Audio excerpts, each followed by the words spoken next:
Welcome to Paddling Adventures Radio. I'm Sean Rowley, and with me is Derek Specht. Hello. How's it going, Derek? Going fantastic. Awesome. It's a bit of rainstorms happening lately, and a bit of hot weather happening lately, and yeah, it's all over the place. It's very chaotic.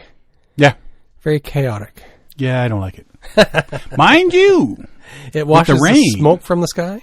It makes me not have to waste my own water on the lawns. Oh, there you go. And the gardens. Mm-hmm. So there is that. Yeah. And our bird, I don't know if you noticed our bird feeders there. You know how I have those big baskets underneath? Yep. They're not there. What do you mean? They get blown away? No. I had to take them down. Because Fatty McRaccoon. Oh. Mm-hmm. I got up at 2 o'clock the other morning, and I look out the window. I just look out the window, see what's happening at 2 o'clock in the morning. And there's a raccoon hanging off of it. Swinging it like it's a hammock. Yep. And then I get up the next morning. That one's half off. There's another one right off. And because it's good because it catches all the seed, and then the mourning doves sit in them and eat the seed. And it keeps it off my grass on my garden. Yeah. Less weeds to pull. Exactly.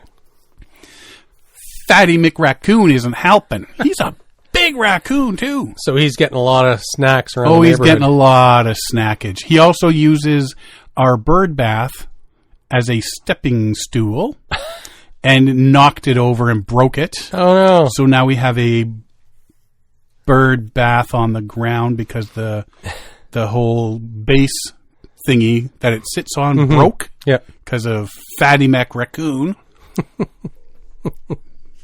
I have no problems with raccoons if they don't break my stuff. If they don't break stuff.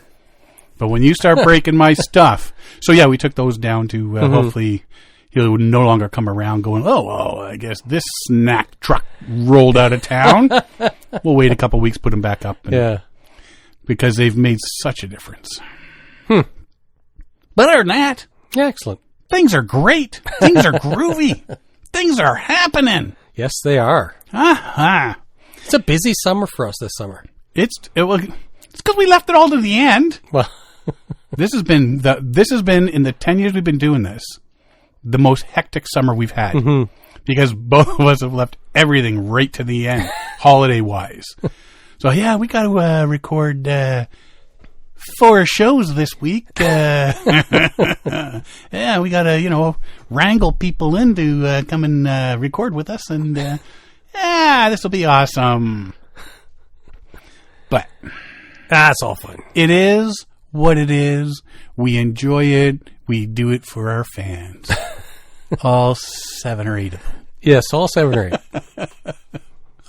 Well, let's just jump right into this because we're already talking about raccoons. Yep. There are other furry friends. And there's other furry friends. So if you're down in Maryland, all recreational water areas in one of Maryland's most popular state parks has remained closed as authorities investigate what they say is a possible rabies outbreak within the local beaver population. Well, that's not good. No, it's not something you think about either. Parts of Cunnington Falls State Park closed to the public following 2 rabid beaver attacks on humans in less than 2 weeks. If you get 2, it spreads easily amongst... Yeah, because beavers tend to have a close living quarters when they're in their huts and so on. The latest beaver attack at the park in Frederick County, about 66 miles northwest of Baltimore, occurred when a 19-year-old man reported that he was bitten in the ankle by an aggressive beaver while fishing in the park. Now, beavers, they can chop down trees with their teeth. That's horrifying to think of something coming after your ankle. Well, you know what? Saying that he was rabid when maybe because dude was maybe skinny and tall and looked like a tree. Maybe. Maybe he just needed glasses. That tree's moving. Yeah, there's something wrong with the beaver's eyesight. That's according to Maryland Department of National Resources, the NRP. The victim drove himself to a medical center where he was treated. Following the attack, NRP officers caught and euthanized the beaver. And they said the test results came back and determined the beaver had rabies. Now, they did have to euthanize it. You know what it takes to test for rabies? Yeah, they do something with the brain. They have to test the brain, yeah. Yeah, so they did have to euthanize it. Yeah, no choice. So you want to test it. You can't just let me stick this thing in your brain for a second here. This attack followed an incident in July at the same park in which a 13-year-old swimmer was bitten by a beaver that was also captured, euthanized, and tested positive for rabies. Boom, boom. That's two. In response to the latest attack, officials closed large sections of the park, including its boat ramp, so no paddling, creek and lake areas. Swimming, fishing, boating, and all other water access prohibited until the area can be confirmed safe for visitors. So you can vaccinate against rabies, as I understand it, and they've done this in locations where they've dropped bait in the forest. Right. And so the animals come along, eat the bait, become vaccinated, right?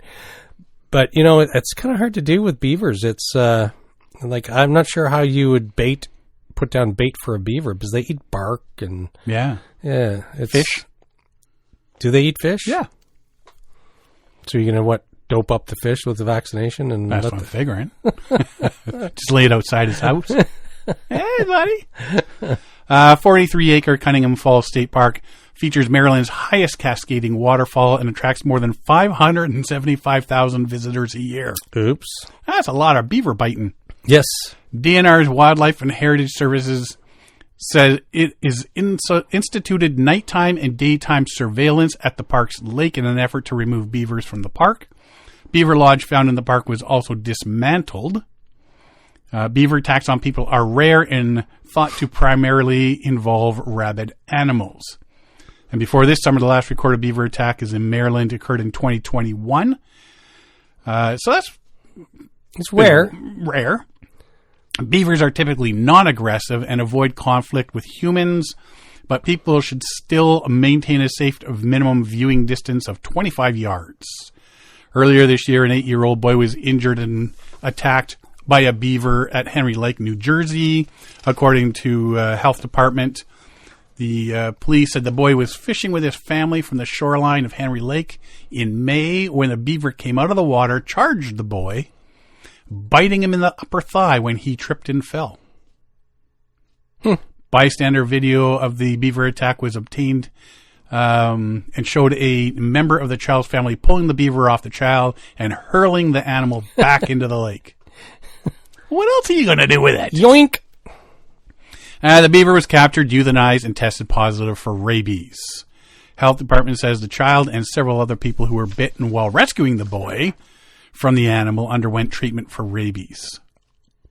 So that was New Jersey. New Jersey to Maryland. There's a rash of rabid beavers going on down there. In the old east coast of the United States. It's not good. No. So that can quickly wipe out a population if it's interspersed with rabies. Interesting. That's going to be tough to because without trying to, what are you going to do? Like, you can't test them unless you euthanize them, right? So I guess they just monitor what they're doing.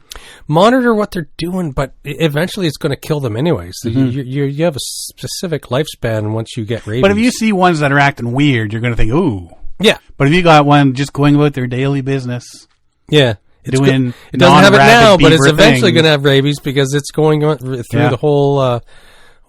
What is a bunch of beavers called? I'll have to Google that. Oh, now you got to Google bunch of beavers. I don't know. Group of beavers. Is it group of beavers? Colony or family. Oh, colony. A group of beavers is most commonly called a colony or a family of beavers. These are things you learn in like grade 5, and because you don't think of it for 40 years, well, it just escapes. Very few that I think of, like with cows, horses, and whatever. It's a herd. With crows is easy. That's the only one I really remember. A murder of crows. So the fun Parliament of Owls. Yes, that one's cool. Mm-hmm. But you don't remember all of them. Like, how often do you think about a group of beavers? Yeah. That colony over there. Yeah, there's a colony of beavers there. Anyway, if you're in the east coast of the United States, watch out for beavers. Yes, be careful. Yeah, Watch out for aggressive beavers. Yeah. Honestly, only once in my entire life have I seen a beaver come up to me, and that was while canoeing.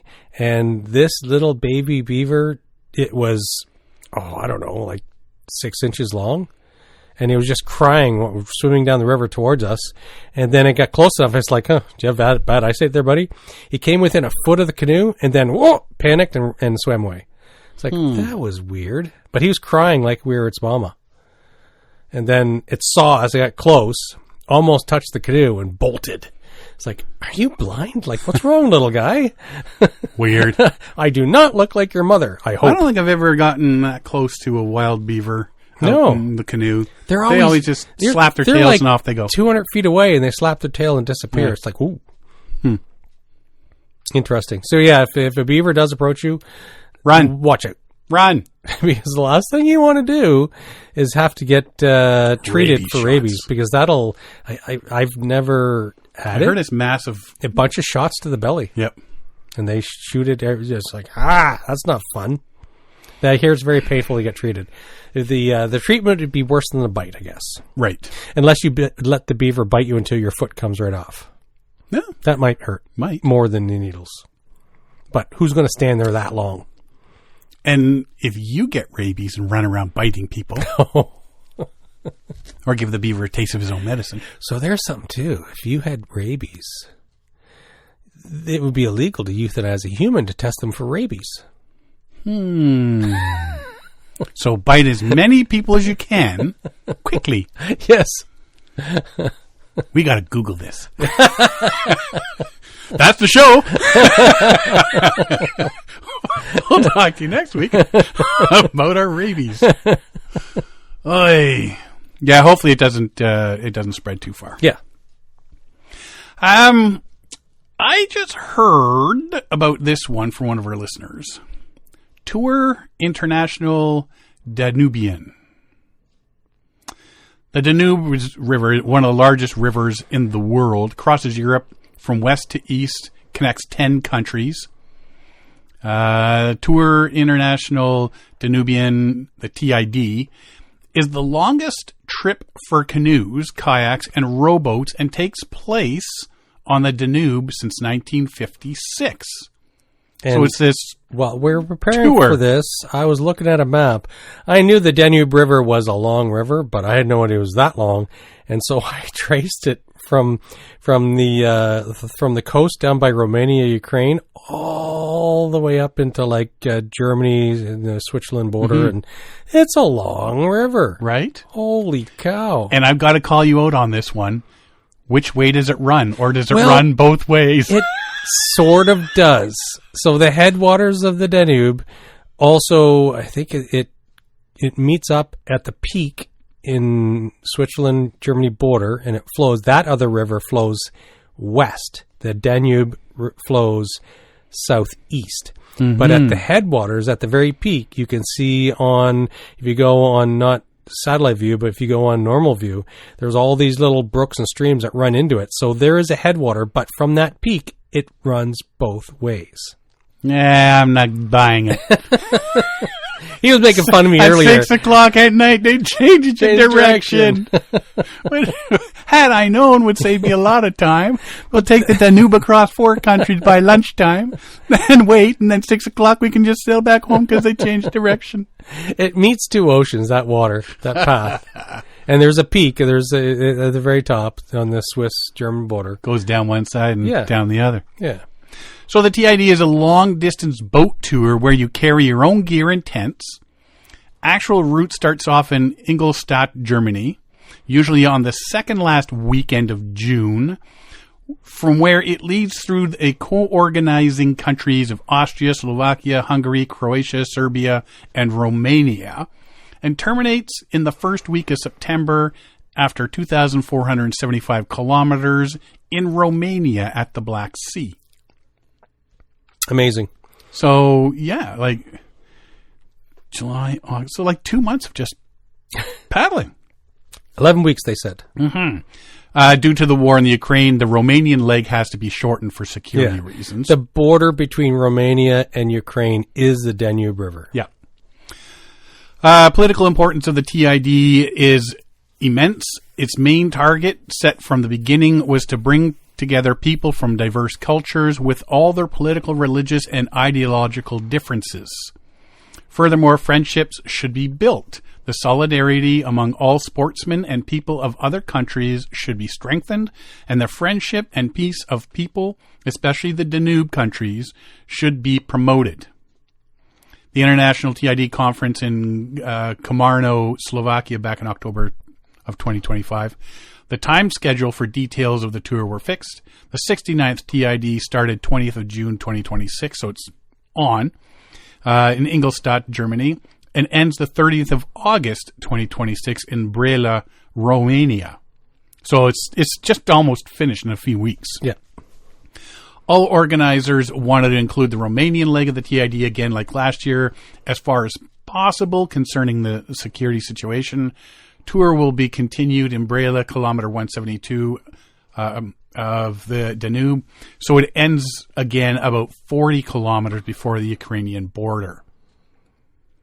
There's a bunch of little things that talk about it. And the Tour International Danubien is an international water trekking event for canoeists and rowers where the personal equipment has to be carried within the boat.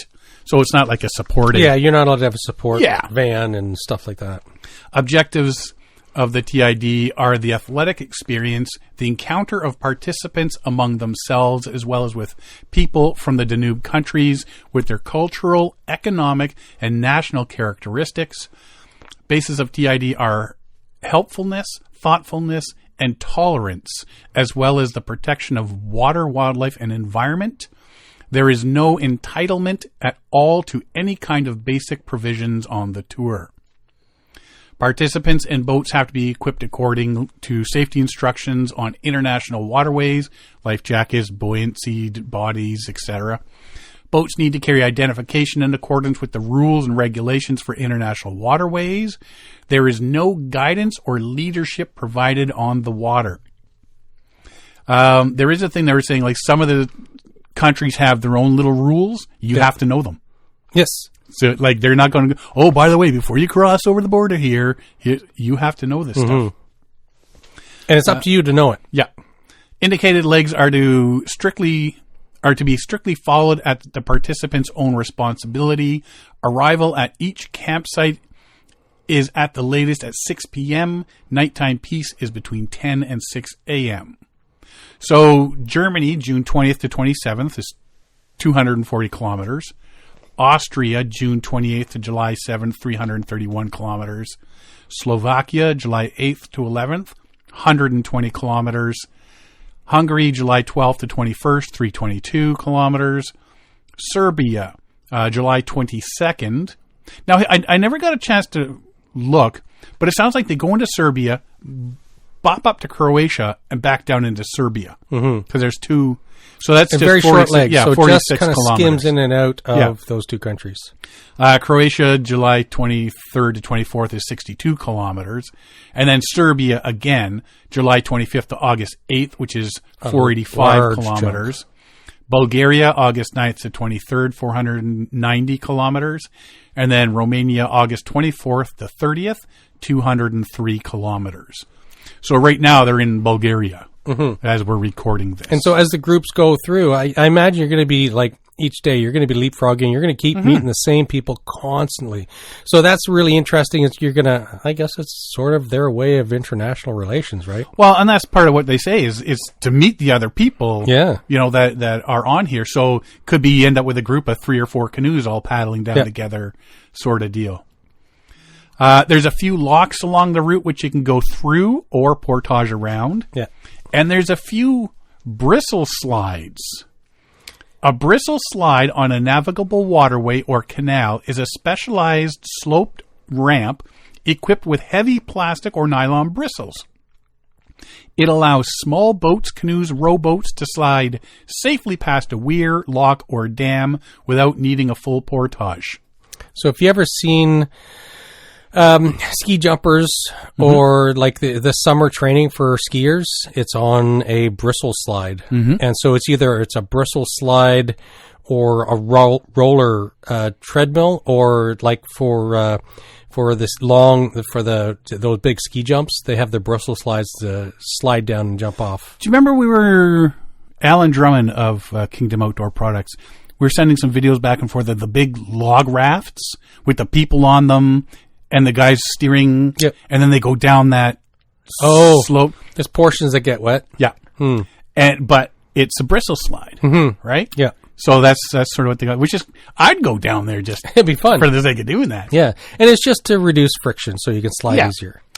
There's a lot more rules and guidelines to follow in regards to participating, but it sounds like a lot of fun if you've got the time to do it. Like I say, when are you doing this July and August? Well, starting in Germany and ending up in the Black Sea in Romania. It's great for teachers because they got the summer off. Well, I don't know what it's like over there, but North America, everybody has the summer Well, they say off. it's an international thing, so there's people from around the world that come to do this thing. So, Tour International Danubien. Danubien. Since 1956. Amazing. Yeah. Check it out. It looks pretty good. And speaking of locks, this weekend, third of the Triple Crown, Lock and Paddle, Ottawa, heading there. You're not. No, I'm not. But you sort of already have done two of them. Yep. One sort of unofficial, but you were there. Yep. Because they had to cancel it due to weather and smoke and whatever. The Peterborough one got canceled. So, but you still went. We went and did it anyway. Yeah. Yeah, because we're rebels that way. Rebels with a cause. Rebels without a clue. And then, before that, John Brower and we headed to Montreal, did the Lock and Paddle in Montreal. That was a neat day trip. That's a long day. 5 hours there, 5 hours in the water, 5 hours back. There's a day for you. Ouch. I have no problems doing stuff like I wouldn't do it every weekend, mind you. Yeah.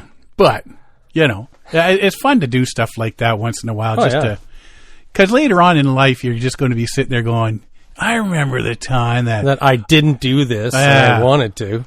The one time Mackenzie and I got up early, drove all the way up to North Tea Lake, paddled in, did the portages into Manitou, stayed overnight, paddled back out. Right? No, sorry, we didn't. Like a one-nighter? Didn't do North Tea. We went all the way around to Kiosk that time. Oh, wow. We went all the way up to Kiosk, all the way in for one night and out. And people looking at us like, what are you doing? It's more than just the one night there. Yes. It's the whole journey and spending time together and exactly. getting some paddling and all that sort of stuff. And there was some fun stuff that happened on the way out too. So excellent. Yeah.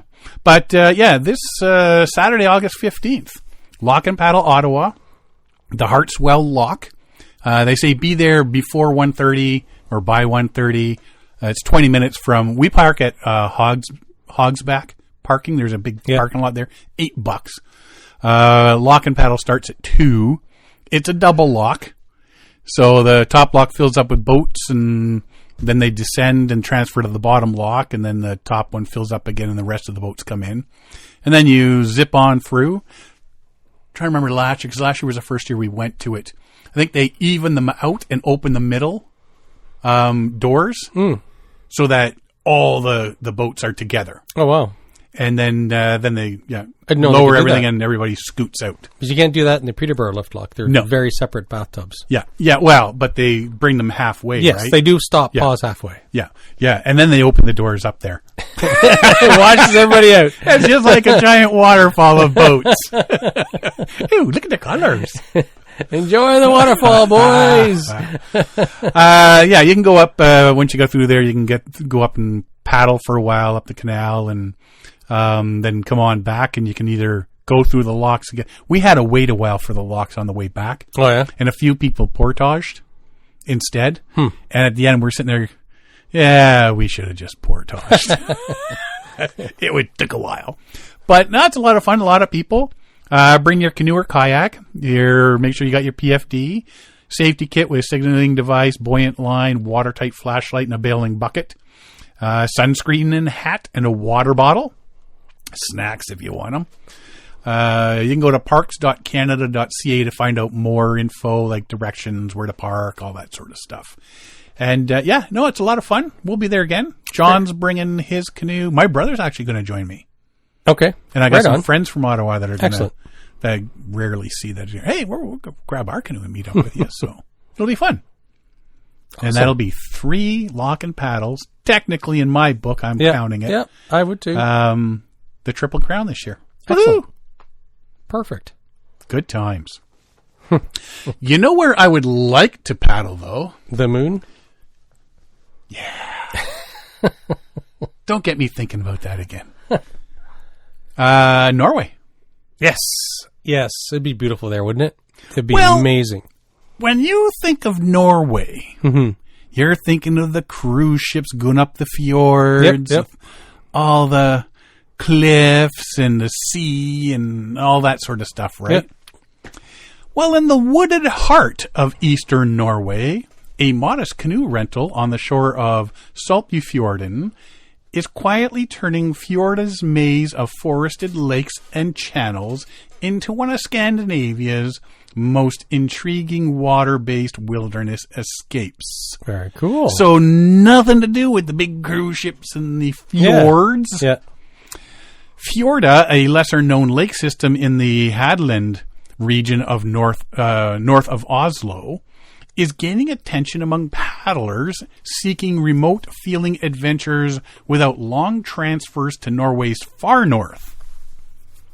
Publicly available information describes Fjorda as a cluster of small and larger lakes linked by narrow sounds and natural channels, forming a sheltered inland water network ringed by pine forest and low hills rather than sheer ocean fjord cliffs. Ooh, nice.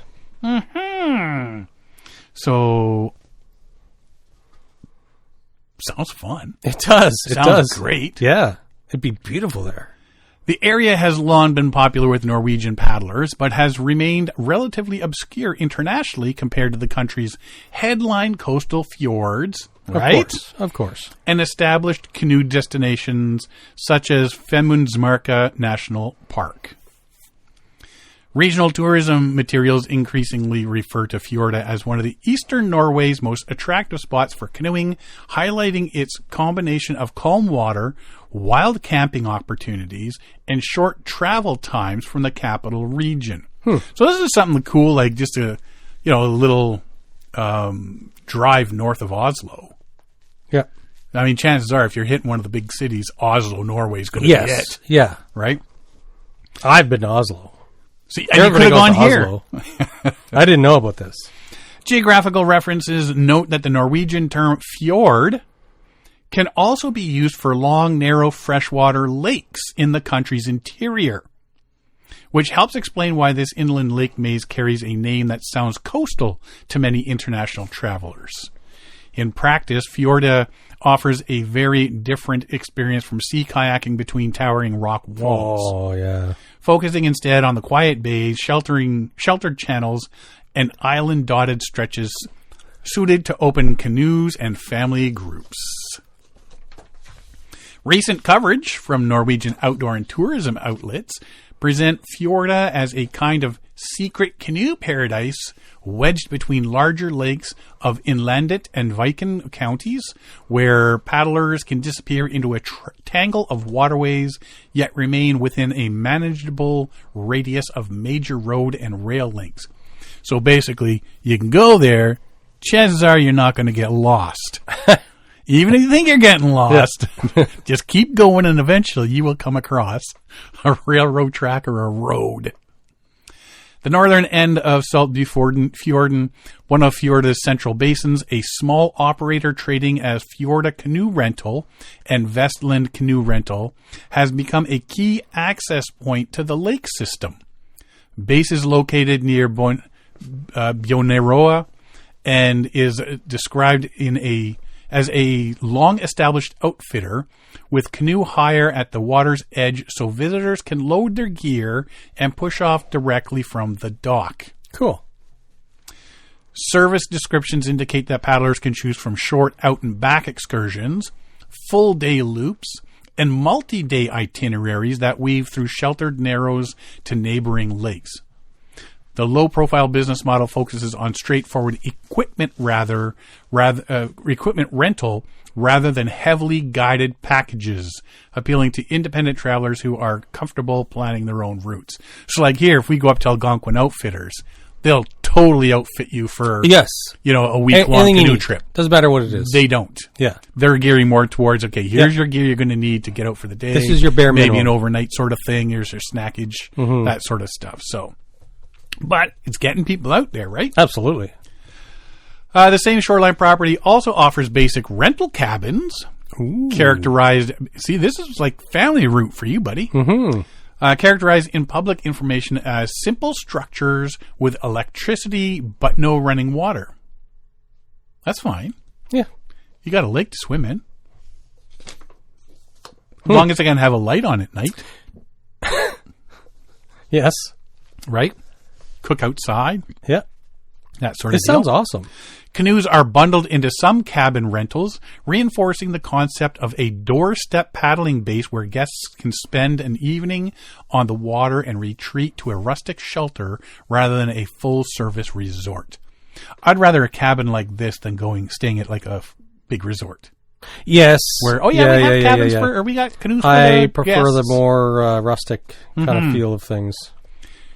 Combination of connected lakes, protected channels, and low motorboat traffic. There's a key. Also allows paddlers to design trips that feel adventurous without demanding advanced whitewater or open sea skills.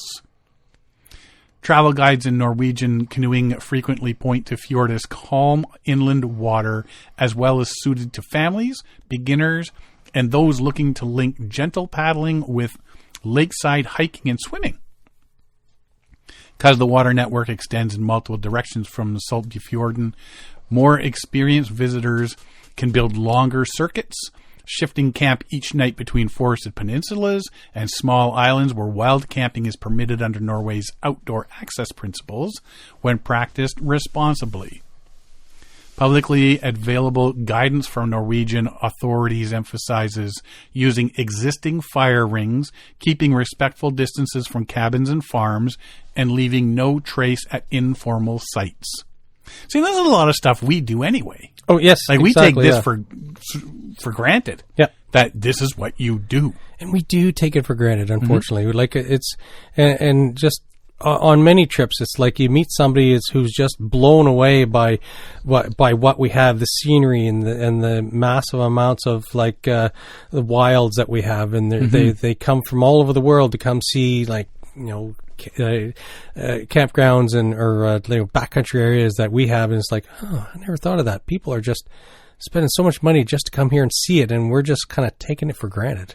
What? And like I say, with the using the fire rings and keeping distances and the leave no trace. Yeah, like the majority of us just do that anyway, and it's sort of have to be to us here. It's just natural to us now, right?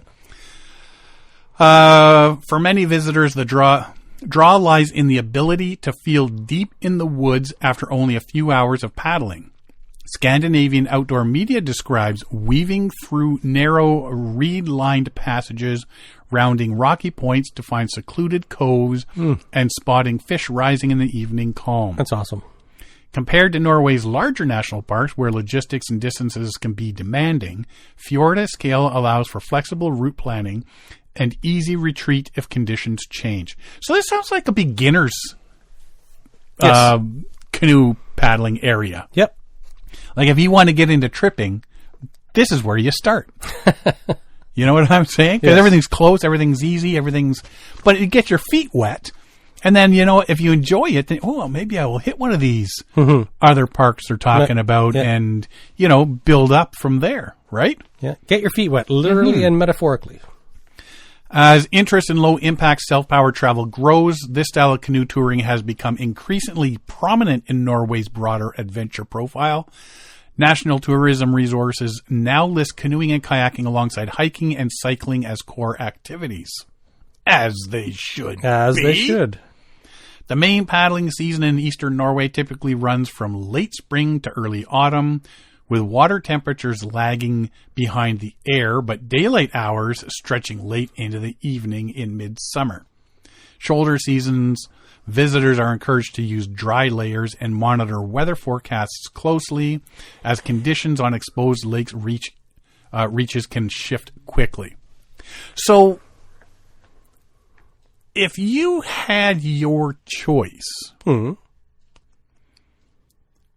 how early and how late would you like the sun to come up and go down if you were backcountry? Well, since I like to sleep in, sunrise should be at about 9 a.m. Okie dokie. And if there's no fire ban, I really like campfires, so the sun should set at 7. So, so 10 hours of sun a day. That's plenty. Sure. I think for me it would be like a 6 a.m. sunrise. I'd never see a sunrise. And like a midnight sunset would be cool. Every other day. Because like you say, with the sun, with the sitting around the fire and stuff like that. Because it'd be a vicious circle at that point. Because I'm going to stay up past midnight to get a fire. But you're not going to be up at sunrise to be on the water. Yeah. And I guess it would depend on the kind of trip you're doing too. The longer trips and you want to make distance. Yes. Then a 6 a.m. sunrise and a midnight sunset would be awesome. Yep. Ideal. Right? Well, you hear about people who paddle in Canada's north, and in the midsummer when you have most of the sun, you hear people going, whether you're paddling. I've heard that so many people talk about this. It's like they're paddling along. It's like, yeah, I'm getting hungry. We should stop soon. What time is it? It's 11 p.m. 11 p.m. We missed supper and lunch and yesterday's breakfast. But yeah, there's certain times of the year up north where it's perpetual sun, or you can have 10 hours of sunrise and sunset, right? So it's depending on the time of year, you can nail it perfectly. Yeah, I think I like a bit more sun, bit more light than Is this sunrise or sunset? Yes. Yes. Flip a coin, baby. General boating guidelines from national agencies stress the importance of life jackets for all ages, checking local bylaws for any restrictions on motor use, and drying boats and gear between lakes to help prevent the spread of aquatic organisms. Oh, yes. That's one thing I would like to see is more boat washing stations at major... At every place, yeah. Lake takeouts and put-ins and stuff like that. It kind of seems inevitable that you talk about there's going to be invasive species, but the longest we can hold it off, the better. I don't know, like a Canoe Lake in Algonquin and Opiongo, stuff like that, why there aren't canoe washing major stations. Entry points. Yeah. A lot of Canoe Lake. I mean, how many summer camps start? Yeah. How many trips start from Canoe Lake? How many times in the fall are we at Opiongo? Yeah. And there's people in boats. And there's so many ways they could accommodate this. Like, I saw a thing the other day. They're talking about cleaning construction equipment on construction sites. There's a couple in the area right now, and where they set up these portable wash things, and they'll drive heavy equipment. If you're going off site, you just drive. It's like a gigantic mobile car wash, and it just completely washes the undercarriage of this construction equipment. So you're not carrying stuff down the roads and dumping dirt and whatever, but it can, if you use it in the right places, right locations, you could shoot a canoe through one of these things. It could have a low level of chlorine in it or something, do a quick rinse, and boom. It's like a gigantic dishwasher type thing, right? It's a dishwasher for my canoe. Send 4 or 5 of them There's through. lots of opportunities, because if you want to keep invasive species out of protected areas like Algonquin Park, for example, and you just go in, do a quick spritz, like with a small squirt bottle, and then give it a good rinse off, so that whatever you're taking in with you on the exit point, you're not taking anything that's invasive out of Algonquin.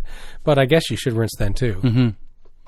What you're really trying to protect it, and especially out west where they've closed down all these lakes.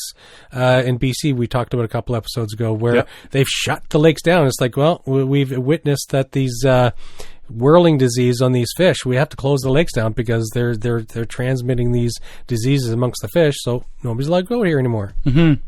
So you don't want to have that happen. I gotta think it's coming. I gotta think it is. Yeah, you can't help it because there's enough people that aren't careful or just they don't know that they're not being careful enough, right? Yeah. I don't think people would purposely. I hope people wouldn't purposely. No, but it's a lot of the new people that are doing it for the first time. They just haven't learned. Haven't, been around it sort of thing. Mm-hmm. So, from a logistical perspective, Fjorda's position in eastern Norway is a significant part of its appeal. Journey times by road from Oslo region are suitable for a weekend trip. Visitors arriving without vehicles can potentially combine public transport with local transfers, although the last stretch may require planning around infrequent rural services. As international travelers look beyond Norway's iconic fjord cruises and mountain viewpoints, inland paddling hubs like Fjorda are starting to occupy more space in guidebooks, online travel features, and regional marketing material. Coverage increasingly presents the area as a counterpoint to busier coastal routes, promising quieter campsites, lighter infrastructure, and a closer connection to forest and freshwater ecosystems. Presence of a long-running canoe rental business combined with simple cabin accommodations and established informal camping culture positions Fjorda to benefit from these shifting trends. At the same time, publicly available guidance from Norwegian outdoor organizations underlines that the area's continued appeal depends on careful visitor behavior, including waste management, respect for private land, and adherence to fire regulations during dry periods. So, like fire bans. Mm-hmm. For now, Fjorda remains comparatively low-key on the global stage, even as a domestic and regional visitors share more images and trip reports from its sheltered bays and rocky islands. With its understated rental base in Saltbjørnfjorden acting as a gateway, the lake system exemplifies how small-scale infrastructure can open up substantial wilderness-style experiences within reach of major cities. And that's key. It's accessibility. Yeah. You want to get more people out. If it's accessible from a major city, perfect. Well, like I say, if you're coming in on one of those cruise ships, there you go, and you're going to be in town for a week, and you want to take a couple of days and go do some paddling. Mm-hmm. Whether approached as a family-friendly weekend escape or a stepstone toward longer Nordic canoe expeditions, Fjorda's emerging reputation suggests that Norway's epic water adventures are no longer confined to the famous saltwater fjords. Perfect. So this sounds like now would be the time to hit these places up before they become very popular. Yes, true. Right? Yeah. And it also, what this does, like they say, you're not confined to the saltwater fjords. Like, if you can get off that, can you imagine how weather changes could really make a saltwater fjord risky, dangerous with the surges and the waves and whatever? If you can get into this, it's more of a protected area. It's right. It's really somewhat safe. It's family friendly, right? Sit on shore under the tarp and see the wilderness of Norway. Exactly. Yeehaw. Another one for the list. Yeah. You've seen the Oru folding kayak. I have. And you've seen the Tesla dumpster on wheels. Yes. I know where you're going.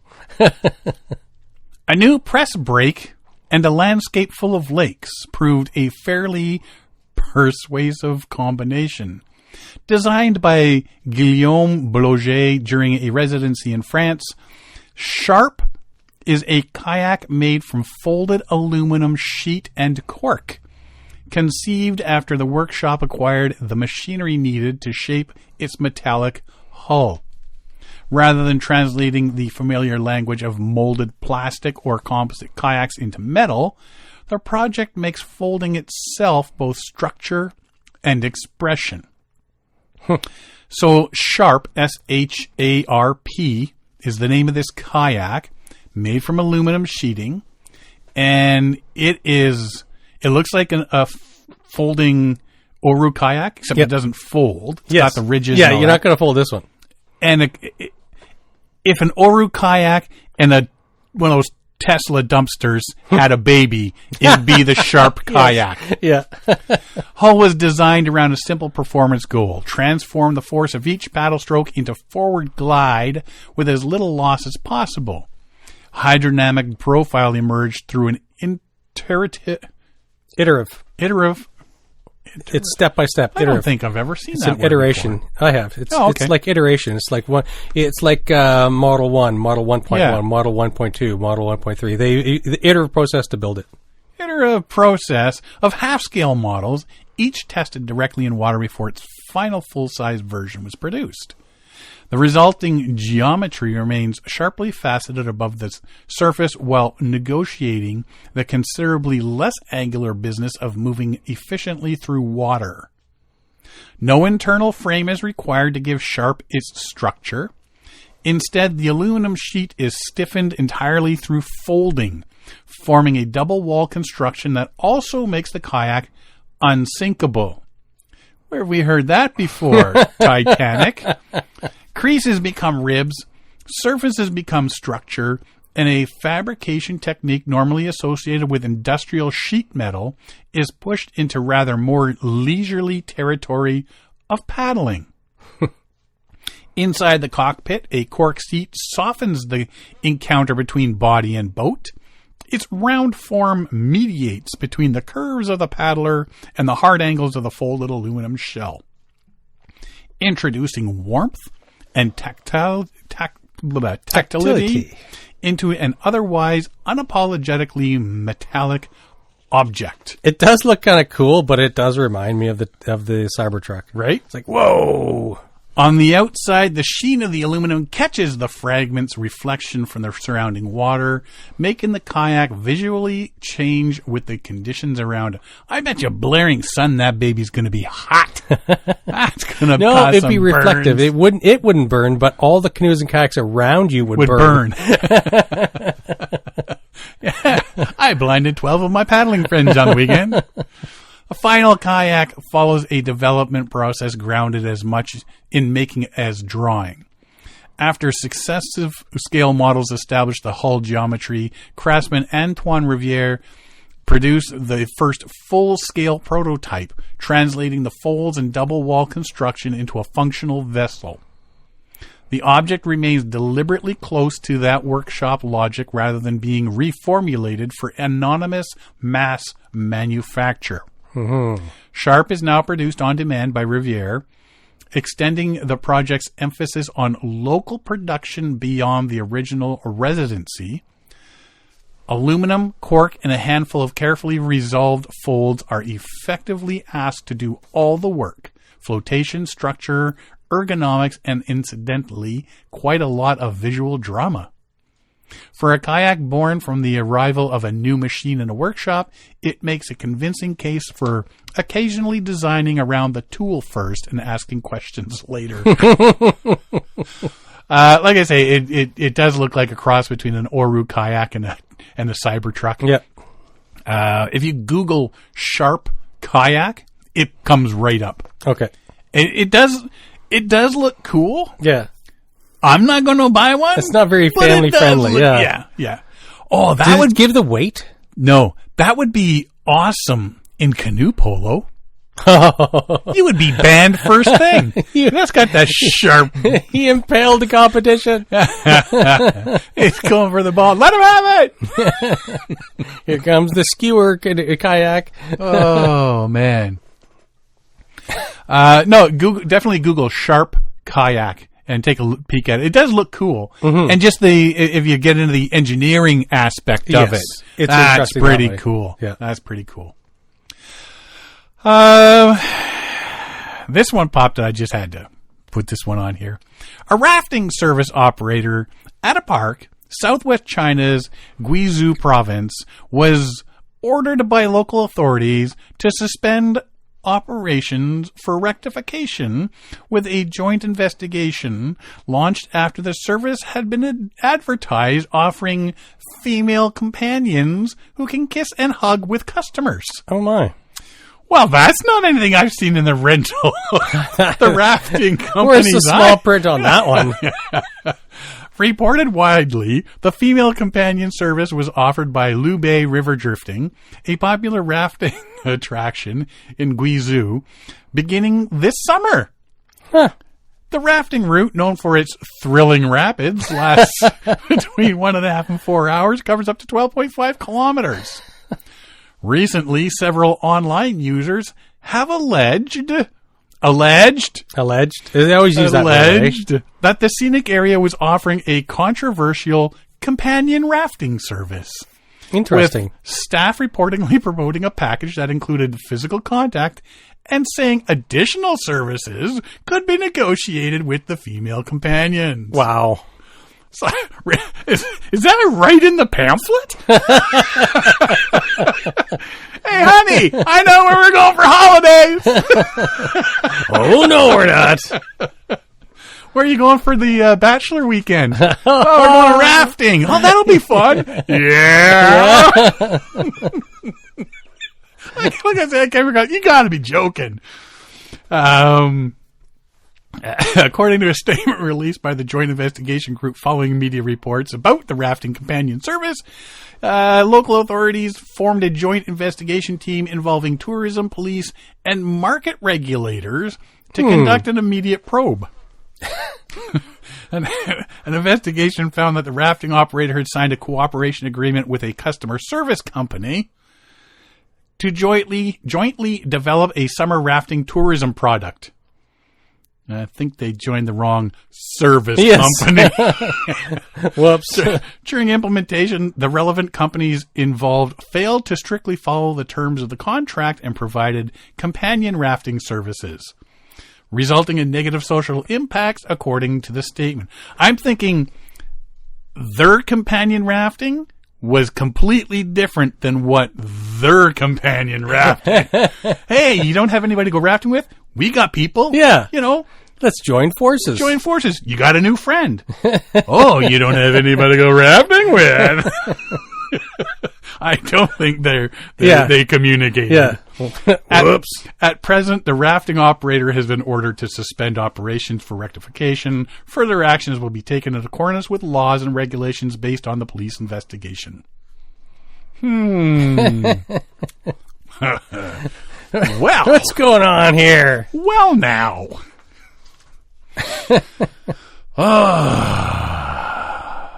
Sounds fun. Interesting concept, actually. I did not ever see that in any rafting pamphlets I read. All right, well, staying over that side of the world, this one's going to be a bit touchy as it comes out. International Canoe Federation, Paddle Worldwide, plans to fully lift restrictions on Belarusian and Russian athletes starting January 1st, 2027. According to the organization's decision, Belarusian and Russian kayakers and canoeists will be able to compete at international competitions under their country's names with flags, anthems, and other national symbols. Until the end of 2026, athletes from Belarus and Russia will still compete in neutral status. Decision was made in accordance with the recommendations of the International Olympic Committee. Or certain exceptions are provided. These concern tournaments whose right was to host was officially granted before January 1st, 2027. If the full participation of Belarusian and Russian athletes is hindered by the legislation or decisions of the host countries' authorities, then they will be able to participate without national symbols during official ceremonies. If the restrictions are even more severe, the athletes will compete in neutral status. So basically what they're doing now. Thus, from the beginning of 2027, Belarusian representatives in kayaking and canoeing are expected to regain their national symbols and full status on the international arena. Interesting. I know some people are going to be upset with that. I'm on the fence with this because a lot of the athletes have no interest in the politics. True. But Yeah, but it depends on what country you're from. yeah, I do feel for the athletes that have, think what's happening is wrong and have no interest in it and just want to be an athlete. Yes. I feel bad That's for them. what most of them do want. Yeah, I feel bad for them because it's out of their hands, it's out of their control. Yeah, and they've missed a few years now from competitions and so on. So it's Yeah. I got one more thing here. After an enforced break in 2026, the N3TC DRAC Challenge will return in 2027, promising paddlers, supporters, and families an unforgettable weekend at the heart of southern Drakensberg from the 30th to 31st of January, which is the eastern side of South Africa. Cancellation of this year's event was due to the national foot and mouth disease outbreak.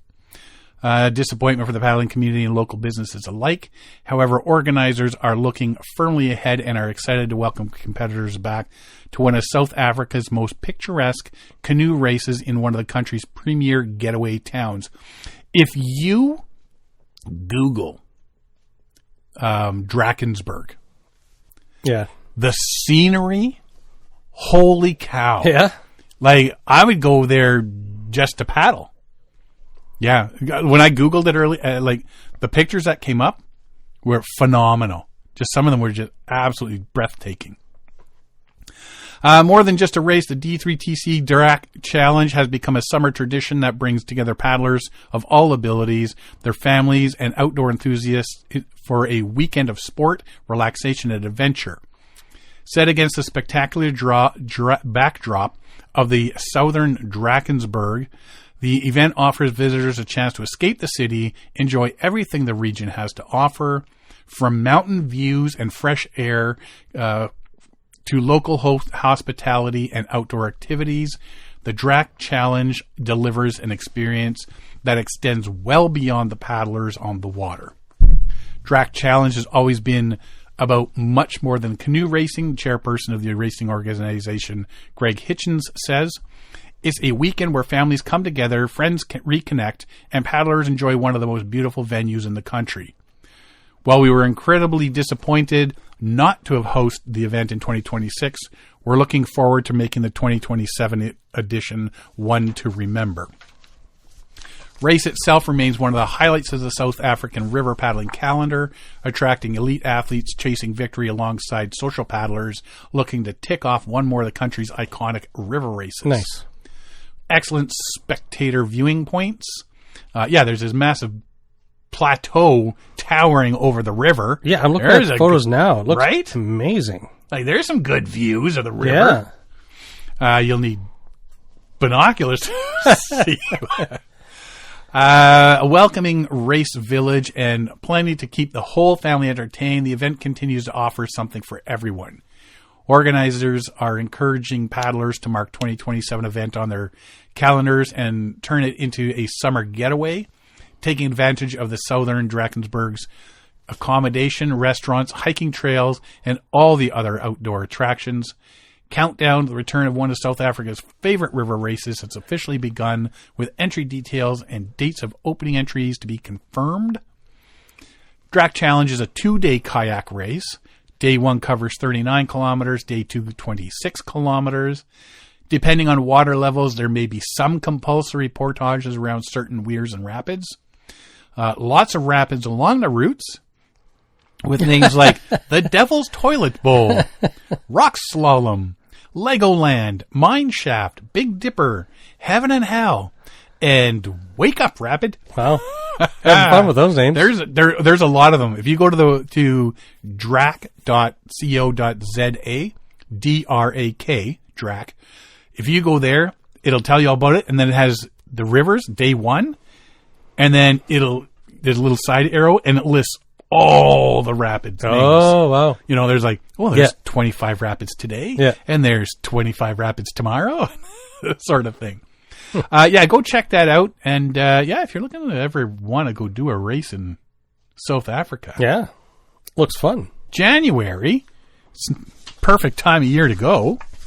Exactly.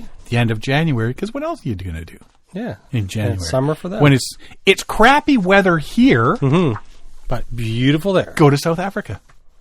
I've actually got a buddy climbing, one of the guys I work with, climbing Mount Kilimanjaro as we speak. Oh, really? Wow. Yep. Good for him. Yeah. So where are you going? Kilimanjaro? Really? Yep. And then a safari afterwards. Must be nice. Yeah. That's all I got.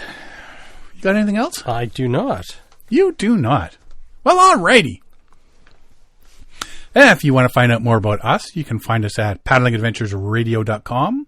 We're on Facebook, Instagram, and YouTube. Or you can download and stream our episodes at iTunes, Apple Podcasts, Spotify, Podbean, iHeartRadio, Amazon Music, Player FM, and all your favorite podcast downloading sites. Or just go to paddlingadventuresradio.com and you can stream or download all our episodes there. If you enjoy the podcast, please share it with your friends, family, and fellow paddlers. I want to thank everybody for listening this week. I'm Sean Rowley. And I'm Derek Specht. We'll see you next time.